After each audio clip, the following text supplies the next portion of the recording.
everyone!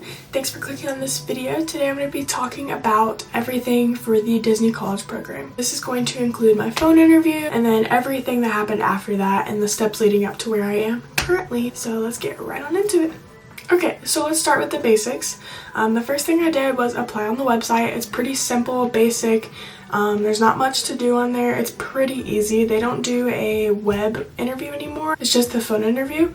After you complete all of the basic information about yourself, then you will submit it and they will get back to you to schedule a phone interview if they think you should move forward. It was a very quick turnaround from when I submitted my application to then scheduling an interview. It was about an hour away from each other, so it was very easy, very simple. They do a really good job of trying to get back with you quickly, although I have heard some horror stories about it taking forever, so don't quote me, but that's just how long it took for me, and I think it's pretty similar for everybody else that did it as well. Okay, so I applied on February 21st, and then I scheduled the phone interview that same day, and I will show you all of the emails that they sent just if you're curious on how it looks. So the first email they send you is just this little information page where it tells you like thank you for applying, all of that type of stuff, and then they will send you one probably the same day. I heard it could take up to 2 weeks or something along the lines of that. It took 1 hour for me, so it shouldn't take that long. Then they send this little email that just says thank you and they're going to schedule a phone interview. So yeah, it said that you have to schedule it within 5 business days, between them giving you the availability, the offer to do the phone interview, and 5 days from then. If you don't do it within 5 days, then they will basically reject it. So a lot of the DCP stuff is just in a timely manner, so be aware of that. I scheduled my phone interview on February 26th at 1:30 p.m. They had a bunch of different times. Don't worry about conflicts. There will be a time that works for you, and there were several days that I could pick from. I just chose one of the quickest ones. I think Monday was the quickest, and then I chose a Tuesday, so it worked out. After I scheduled it, they sent me this email that just gave me all the details, and basically all that this says is that they're going to be calling from an ID that could be an unknown caller or blocked, or spam risk or anything like that. They were just saying to make sure that you answer every single phone call that comes your way in that hour time span. So if you get a call, I would recommend definitely answering it. Me and my sister-in-law actually did this together, and she did her interview 15 minutes before mine. So she was scheduled for 1:15 and I was scheduled for 1:30. What happened was I picked up, they called about 10 minutes early, so they called me around 1:20-ish, but they can call you in that hour time span. So they can call you 15 minutes before your time, so they could call me at 1:15, and they can call you an hour after your time. So you have 1:30 to 2:30 open, I believe. So it could take them that whole time. They called early for me, they called early for my sister-in-law. They will probably call early for you. I think it's just for, their benefit to tell you that it might be a minute. So yeah, keep that in mind. With the actual phone interview, I tried to record it, but I think this is a new 2024 thing. They will not let anybody record their interviews. So first off, it just asked if it was a great time to talk, in a safe environment, you're not driving. I had 7 situational questions, which is a lot more than all the other YouTube videos that I watched. So take this as a caution and prepare for them. So I think, honestly, I was fine because I felt like I had a true passion for what I was talking about, so it just came naturally. But some people, I think, need to plan about what they say more. I'd say just start working on talking naturally and you'll do perfectly fine with those types of questions. The first one that I can remember, I'm trying to remember all 7 because there's a lot, and I actually have a suspicion as to why they asked me so many, which I'll talk about in a little bit. So the first one that I remember them asking me was about roommates. Have you ever lived alone? They saw on my application that I had lived alone, so they talked about a roommate situation and a conflict that I had to handle and how did I handle it. That was one of them, one of the 6 or 7, I can't remember honestly. Another one they asked was on the busiest day of your work, how did you handle it? How did you delegate tasks? What was that like? Because they asked about my work experience and I told them about that. So they will ask general questions as well as more Disney situational questions. So the general ones are basically just have you worked before? Have you lived alone before? What was your role in your job?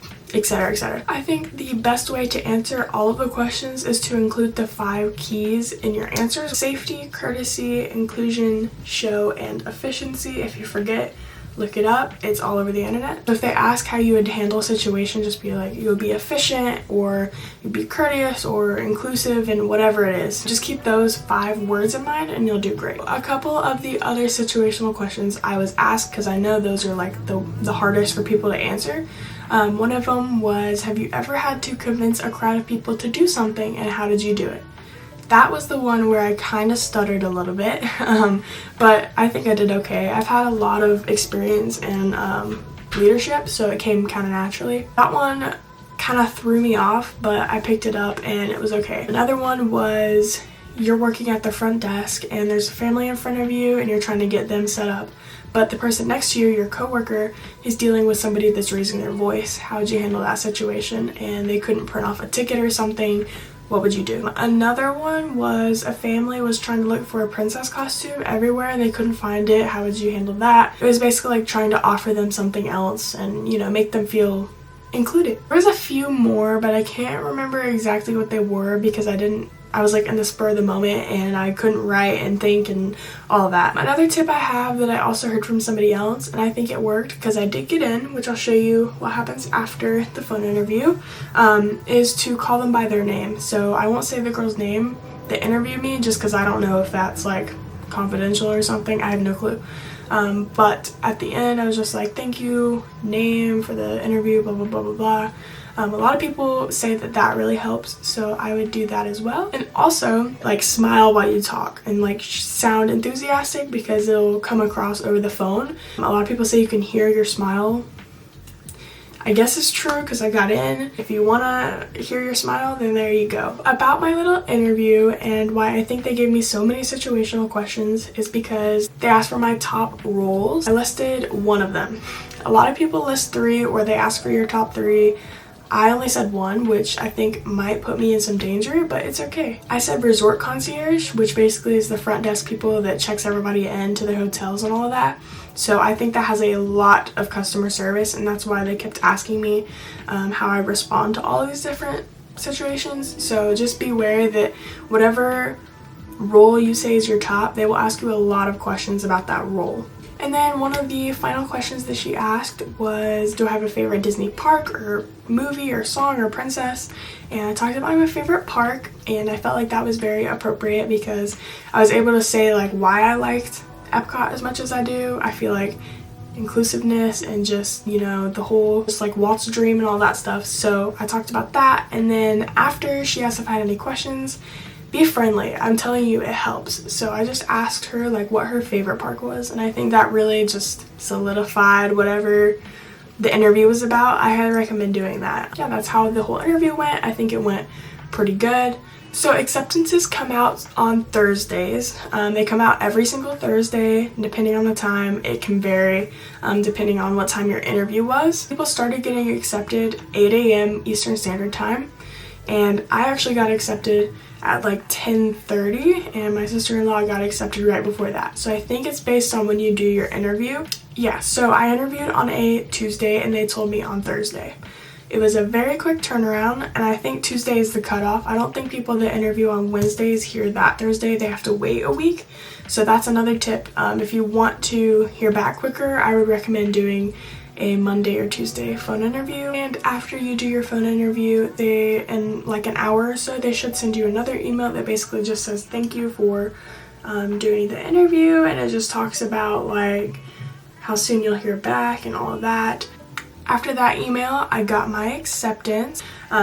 This is a little email they send, and they give you all of the steps. You have 7 days to accept your offer and pay your fees. There's 3 different steps. The first step is submitting your program fees. Obviously, that is like probably their number 1 thing because you have to pay money to like hold that spot pretty much. It was around $240, which is kind of steep just to say you were going. So be prepared to have that money in 7 days. I believe you have the parking fee if you're bringing your own car, which is another $200, like the parking permit. So keep in mind of all of those fees that need to be done. So you have to review and respond to your offer. and then submit your program fees. So you hit like accept, and then you submit your fees, and then you choose your date.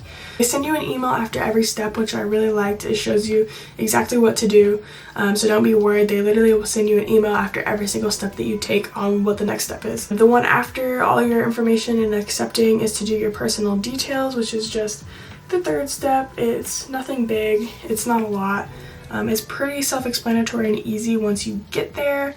After that, they will give you another email that is for requesting a medical or religious accommodation, and then you can do your pre-arrival background check, which is super easy. And this is the little email from that.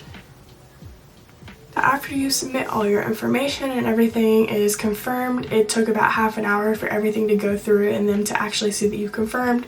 I got another email that just has a video from the president of Walt Disney World. It's not that big of a deal. It's just like a cute little video they sent. And they sent a Zoom session thing, which we also couldn't record because I guess it's confidential. I'm not really sure. But I really recommend doing the Zoom session.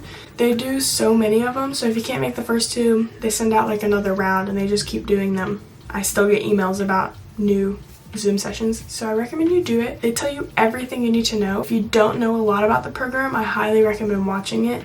If you already know a lot, it's still really fun because they ask you questions like what's your favorite Disney park, etc., etc. They also have a live Q&A, so you can just type in any of your questions and somebody will answer it on demand that works there. So any questions, feel free to go because they will answer them. You don't have to speak or anything, you just type down, and it is perfect. Thank you guys so much for watching this video. Go ahead and subscribe and click the like button down below, and if you have any questions about the whole process, feel free to comment them and I will be there to answer them. Thanks for watching.